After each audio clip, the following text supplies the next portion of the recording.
Hi everyone, this is me Krishna and welcome back to my YouTube channel. तो आज हम नया जो टॉपिक है वो स्टार्ट करेंगे यूनिट 3 का।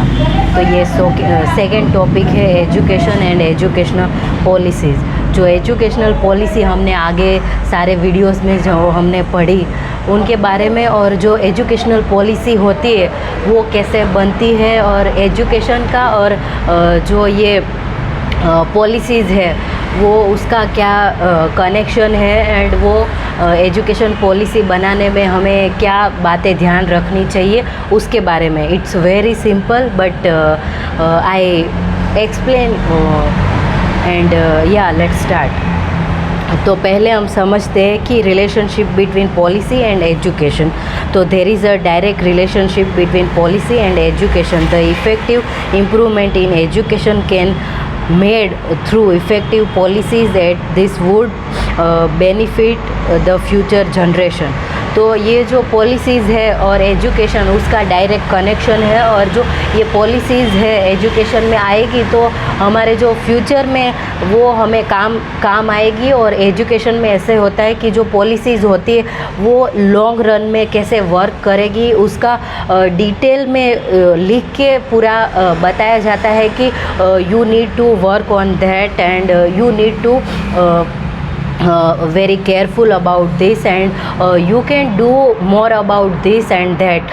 So it's very specific, and there are lot of people who are involved in this, and there are people who are connected with this, and जो एजुकेटर्स अच्छे होते हैं उन्होंने सजेशंस दिए होते हैं, और जो पॉलिसीज़ होती है वो बनाई होती है। तो ये कोई आम लोग नहीं कर सकते। जैसे अभी मैं पढ़ रही हूँ और पढ़ा रही हूँ तो मैं नहीं कर सकती, क्योंकि मेरा एक्सपीरियंस और जो मेरे से बड़े जो सीनियर प्रोफेसर है, टीचर्स है, वो लोग कर सकते हैं, क्योंकि उनको बहुत सारा एक्सपीरियंस होता है इस फील्ड में, और जो नए इनोवेशंस होते हैं वो भी कर सकते हैं। ठीक है, I can give suggestions, but वो कैसा होता है कि हम जो सजेशंस दे और जो हमसे जो बड़े लोग हैं वो सीनियर्स, हमारे जो प्रोफेसर टीचर है वो सजेशन दे और जो बातें बोले वो उनका एक्सपीरियंस हमारे हिसाब से ज़्यादा होता है। तो it would very helpful, and ये बहुत स्पेसिफिक और बहुत इसमें सारी चीज़ों का ध्यान रख के इनको बनाया जाता है। तो इसका डायरेक्ट कनेक्शन है एजुकेशन से। तो in modern period the European missionaries first started schools and later introduced teacher training institution in India. In the beginning, the East India Company felt no responsibility for an education in India. Only some British intellectuals felt the need, and later Christian missionaries made attempt to revive an oldest system of education by introducing Christian religion and Western literature through English medium.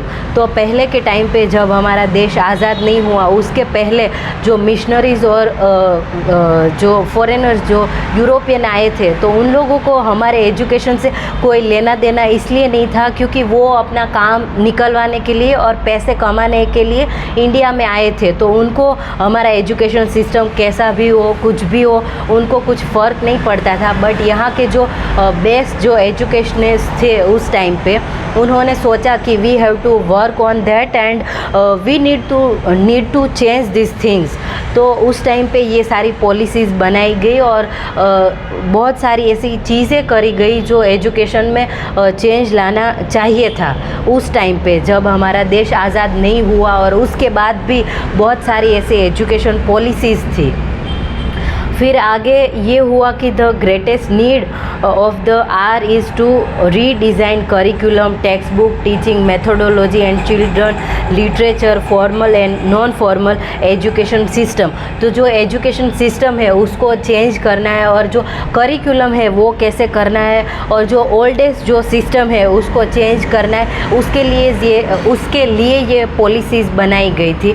And then determinants of educational policy. Policy, तो उसमें parental education आएगा, फिर socio economic problems आएगी, फिर cultural differentiation आएगा, फिर आगे physical facilities आएगी, फिर प्रोसेस ऑफ पॉलिसी फॉर्मुलेशन।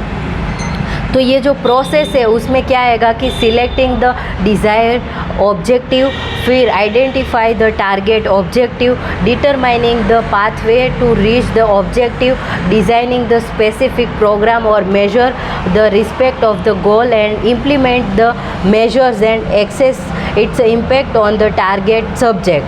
तो ये कैसा होता है कि कोई भी पॉलिसी है तो वो कैसे बनानी है उसके पहले हमें हमारे माइंड में एक माइंड मैप बनाना पड़ेगा कि okay we need to work on that and ये पॉलिसी करिकुलम बेस्ड रहेगी और इसमें हमें सारी चीज़ों का ध्यान रखना है। तो हमारे पास एक गोल है उसके अंदर और उसको कैसे अचीव करते उसका स्टेप बाय स्टेप उसमें लिखा और सारी इंट्रोडक्शन और इंस्ट्रक्शन लिखी गई होती है। And analysis of existing educational policy, फिर आगे हमें एनालिसिस करना पड़ेगा कि जो एग्जिस्टिंग यानी जो पहले से ही बनी हुई पॉलिसीज़ है उसमें क्या हम चेंज ला सकते हैं, उसमें क्या हम नया ऐड कर सकते हैं उसके बारे में। फिर जनरेशन ऑफ पॉलिसी ऑप्शन, तो उसमें टाइप्स ऑफ पॉलिसीज़ रहेगी। उसमें फर्स्ट आएगा इशू स्पेसिफिक पॉलिसी, फिर multi programme policy, large scale policies, फिर इवोल्यूशन ऑफ पॉलिसी ऑप्शन। तो इवोल्यूशन कैसे करना है कि ये अच्छी पॉलिसी बनी है कि नहीं बनी है उसका इवोल्यूशन कैसे करते हैं। फॉर एन एग्जांपल कि जो कोई भी स्टूडेंट्स हैं हमारे उनकी हम एग्ज़ाम लेते हैं, सेमेस्टर वाइज होती है, फिर ईयरली होती है, पर अभी के टाइम पे खाली सेमेस्टर एंड सेमेस्टर एग्ज़ाम होती है। तो उसमें हमें देखने को मिलता है कि स्टूडेंट ने क्या प्रोग्रेस की है and what are the weak point and हमें किस पे काम करना है, तो उसके वीक पॉइंट क्या है, उसके अच्छे पॉइंट्स क्या है, वो सब हमें इवोल्यूशन से पता चलता है। यानी हम एग्ज़ाम लेते हैं उसके बाद में पता चलता है। तो ये पॉलिसी इवोल्यूशन भी होता है कि जो पॉलिसी बन गई है फिर आगे हमें क्या करना है और there is need to improvement और there is need to change और एनीथिंग। तो ये होता है। तो इसमें आएगा it focus on expected and achieve accomplishment, examine the result process in order to understand the achievement. It aims at determining the relevance, impact, effectiveness and efficiency and sustainability of an interventions and contribution of the policy. It provides the evidence-based information that is credible, reliable and useful. तो कोई भी जो policy है वो credible रहेगी, फिर reliable यानी कि कोई भी पॉलिसी है वो ऐसे ही नहीं बनाई जाती, उसमें बहुत सारे लोग और एजुकेटर्स होते हैं और कुछ भी नहीं बोला जाता, उसमें साइंटिफिक और जो सिस्टमेटिक सब होता है वैसे बनाई जाती है। यानी वो रिलेवेंट और रिलायबल, वो उसमें सब रियल होना चाहिए और कुछ भी अपने मन घड़त बातें आप उसमें नहीं बता सकते। You have to be very careful and वो रिलेवेंट होनी चाहिए टाइम से, फिर हमारे करिकुलम से, एजुकेशन और जो अभी का जो एनवायरनमेंट है और लर्नर्स की जो क्या नीड्स है उसके लिए वो ऐसे रिलेवेंट और रिलायबल होना चाहिए। And it's an integral part of each stage of programming cycle. फिर डिसीजन मेकिंग पॉलिसी, तो उसमें हमें डिसीजन लेने हैं कि कैसे पॉलिसी है, उसको क्या करना है और उसमें क्या चेंज लाने हैं और उसमें कौन सी चीज़ें ऐड करनी है पॉलिसी में, ठीक है। फिर प्लानिंग ऑफ पॉलिसी इम्प्लीमेंट, तो कोई भी पॉलिसी है वो आएगी तो हमें पहले से प्लानिंग बनानी है, स्टेप बाय स्टेप करना है, क्योंकि कुछ भी ऐसे हम बोल दे कि फर्स्ट स्टेप ये रहेगा, सेकंड स्टेप ये रहेगा और लास्ट स्टेप में हम कुछ भी कर रहे हैं, तो ऐसा नहीं होता है। वो सिस्टमेटिक प्रोसेस होता है कि पहले हमें we have to work on from the base, कि जो पहले से शुरू होता है फिर आगे जाएंगे, फिर आगे के स्टेप पे जाएंगे और लास्ट में जाके उसका जो लास्ट स्टेज है तब तक हमारा जो गोल है, गोल क्या है वो पहले स्पेसिफिक बताया जाएगा और हमें उस गोल तक कैसे पहुंचना है उसके बारे में स्टेप बाय स्टेप वो प्लानिंग होता है वैसे। और हमारे पास एक गोल है उसके लिए ये सब होता है। और पॉलिसी मेकिंग कुछ भी हम मन घड़त बातें और कुछ भी हम ऐसे बोल दी कि ऐसे करना है वैसे करना है, तो ऐसे नहीं होता है। पहले आपको एक ड्राफ्ट रेडी करना होता है and you have to be very careful, conscious, और आपका दिमाग दिल और सब रख के, और कोई भी मिस्टेक्स नहीं करनी है, स्पेलिंग, कम्युनिकेशन, लैंग्वेज, कुछ भी ऐसे मिस्टेक्स नहीं करनी। इसलिए पहले ड्राफ्ट रेडी होता है। ड्राफ्ट ऐसे होता है कि जैसे हम अभी के टाइम पे कैसे कंप्यूटर पे, लैपटॉप पे और हमारे मोबाइल पे कुछ भी हमें टाइप करना हो तो पहले हम ड्राफ्ट रेडी करते हैं। ड्राफ्ट क्या होता है कि उसमें हमने कोई भी मिस्टेक की है तो हमें फिर से हम उसको रीचेक करेंगे और देखेंगे ओके यहाँ पे मेरी मिस्टेक है तो I need to change this, and यहाँ पे मैंने वर्ड इसको मैंने गलत लिख दिया, यहाँ ग्रामेटिकल मिस्टेक है, तो वो ड्राफ्ट रेडी होता है। वैसे ही पॉलिसी में भी एक ड्राफ्ट रेडी होता है और सब लोगों के बीच वो जाता है। और जो एजुकेटर्स और जो पॉलिसी मेकिंग में जो सारे लोग हैं वो उसको एक बार चेक करते हैं और सारी कमेटी बिठाई जाती है और वो सब चेक करते हैं। फिर वो देखते हैं कि इसमें ओके मिस्टेक कोई नहीं है तो आगे वो अप्रूव किया जाता है। वैसे प्लानिंग होती है। तो प्लानिंग ऐसे होता है। फिर आगे है कि application of implementation of the educational policy.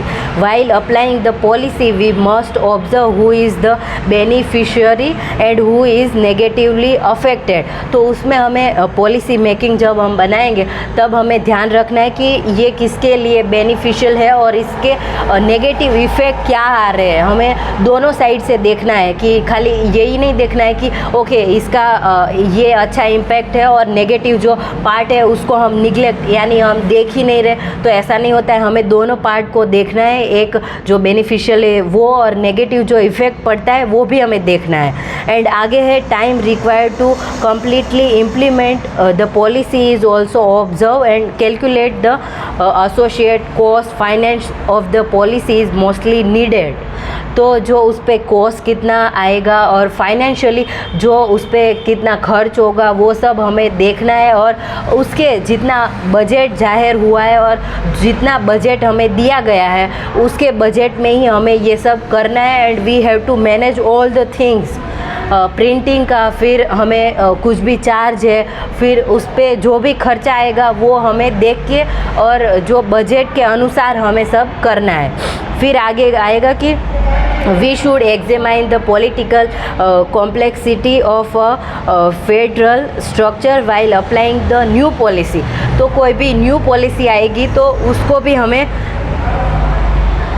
ध्यान में रखना है और कोई भी पॉलिटिकल कुछ भी उस पर ऐड नहीं करना है। अभी के टाइम पे education is a part of politics but it's very like ऐसा है कि जो एजुकेशन है उसको पॉलिटिक्स से दूर रखना चाहिए, but we can't right now. ऐसा हो गया है कि पॉलिटिक्स और एजुकेशन दोनों पॉलिटिशियन है वो एजुकेशन का यूज़ करते हैं और एजुकेशन वाले हैं वो पॉलिटिकल पार्टीज़ उन लोगों को इन्वॉल्व कर देते हैं और बीच में जो जेन्युइन स्टूडेंट है वो बीच में फंस जाते हैं और उनको पता नहीं चलता कि आगे अब करना क्या है। तो इट्स वेरी बैड थिंग। और मैं ऐसा नहीं कह रही हूँ कि हमारे इंडिया में ही यही होता है, बहुत सारे ऐसे कंट्रीज़ हैं वहाँ पर भी ये सब होता है। तो इट्स लाइक कि जो एजुकेटर्स है रियल में जो चाहते हैं उनको ऐसे नहीं करना चाहिए, but still we are in the system. तो कभी हमें ऐसे लगता है कि हमें ये नहीं करना चाहिए, but still we have to do this thing क्योंकि हमारे ऊपर का जो सिस्टम है वो हमें मजबूर करता है। तो कभी हम सोचते हैं कि मुझे ये नहीं करना है, but still we have to do क्योंकि we don't have any options. तो इट्स लाइक कि एजुकेशन का इतना बुरा हाल हो गया है, आई मस्ट से। फिर आगे है कि rules for educational policy implement. तो इसमें रूल्स क्या रहेंगे? पहले प्लानिंग रहेगा, फीडबैक, फिर कॉन्सेंट्रेट कि उसमें हमें कंसंट्रेट करना है कि क्या हमें गोल्स अचीव करने। कुछ भी ऐसे हम बोल दें कि हमें ये करना है वो करना है, नहीं, बट वो लिखित में और रिटर्न फॉर्म में आएगा और सबको हमें इन्वॉल्व करके हमें ये पॉलिसी मेकिंग बनाना है। फिर strategies for implementation of education policy, उसमें क्या आएगा, involving those who play some roles of supporting role in the process of providing certain necessaries and servicing. फिर the mass media is the greatest means of reaching the far and near people. तो mass media है उनको भी include करना है, जैसे अभी के टाइम पे सोशल मीडिया है, यूट्यूब है, फिर व्हाट्सएप है, ये सब हमें यूज़ करके उनको जो दूर दूर के लोग हैं उनको भी इन्वॉल्व करने और सबको ये पॉलिसी है उसकी खबर हो और सबको ये पता चले कि ये पॉलिसीज़ आई है। क्योंकि कभी कभी ऐसा होता है कि एजुकेशन में कुछ भी ऐसे पॉलिसीज़ बनती है तो कुछ लोगों को जो एजुकेशन से रिलेटेड है और उनके लोग हैं एजुकेशन से जुड़े हुए, उनको भी कभी पता नहीं होता है। इसलिए क्योंकि हम कभी ऐसे सोचते हैं कि ये हमारे काम के लिए नहीं है और ये वो करके उसके पर्सनल रीजंस भी होते हैं, बट ठीक है, बट इसका मोटो ये है कि सारे लोगों तक ये पॉलिसी है उसकी बातें पहुंचनी चाहिए। फिर पॉलिसी इम्पैक्ट असेसमेंट, तो उसको असेस कैसे करना है, तो उसमें informing policies makers about potential economical social and environment, उसको सबको इन्वॉल्व करना है। फिर आगे improving the transparency and special interest lobbying its discouraging, clarify how public policy help to achieve its goal. तो हमें क्लेरिफाई करना पड़ेगा कि ये पॉलिसी है वो पब्लिक को कितना हेल्पफुल करेगी और जो गोल्स है उसको अचीव करने में कितना हेल्पफुल होगी। फिर आगे है contributing to continuous learning in policy development. फिर आगे है लास्ट सब्सिक्वेंट पॉलिसी साइकिल, तो उसमें क्या रहेगा, एजेंडा सेटिंग रहेगी, policy formulation, decision making, implementation and evolution रहेगा। फिर आगे it was later developed by Peter Bridgman and Glyn Devin. According to them policy cycle include 8 steps, तो उसमें रहेगा इशू आइडेंटिफिकेशन, पॉलिसी एनालिसिस, फिर कंसल्टेशन, पॉलिसी इंस्ट्रूमेंट डेवलपमेंट, फिर building coordination and coalition, फिर program design and decision making रहेगा, फिर policy implementation and last जो step है वो पॉलिसी इवोल्यूशन रहेगा। तो ये it's all about educational policy और इसमें क्या करते हैं वो मैंने आप लोगों को बताया। Hope you will like this video and please avoid the noise.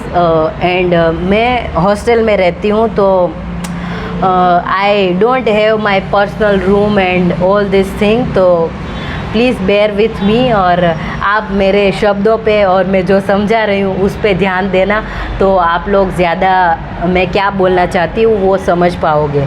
तो आगे हम नेक्स्ट वीडियो में इकोनॉमिक एंड एजुकेशन के बारे में बात करेंगे, उसमें बजट कैसे होता है और इकोनॉमिक है वो क्या होता है और एजुकेशन और इकोनॉमिक्स का क्या रिलेशनशिप है उसके बारे में बात करेंगे। तो for now bye, thank you so much and अगले वीडियो में मिलते हैं। Bye, thank you so much everyone.